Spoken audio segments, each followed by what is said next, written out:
Takže ahojte, moje meno je Tibor, mám 19 rokov a som súčasťou Mládežníckeho parlamentu mesta Trnava. Konkrétne mám teda na starosti sociálne siete, komunikáciu s verejnosťou, čiže e-mailovú komunikáciu a spravujem vlastne aj vizuálnu identitu nášho parlamentu. Ak by som si mal vybrať jednu aktivitu, ktorá sa mi najviac páči, tak určite to bude Valentín, kedy sme sa vlastne rozhodli, že pôjdeme do ulic mesta a budeme rozdávať náhodným ľuďom valentínske lízatka. Takto aktivita sa mi najviac páči kvôli tomu, lebo sme rozdávali lízatka aj mladým ľuďom, aj starším ľuďom a mali sme vytvoriť vlastne tento kontakt medzi týmito dvoma vekovými kategóriami.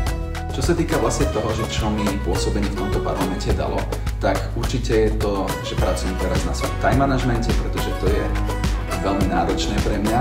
A taktiež som si zlepšil svoje komunikačné schopnosti, alebo už napríklad nemám takú trému vystupovať na verejnosti pred veľkým publikom. Čiže veľmi som rád za tieto skúsenosti, ktoré môžem experiencovať.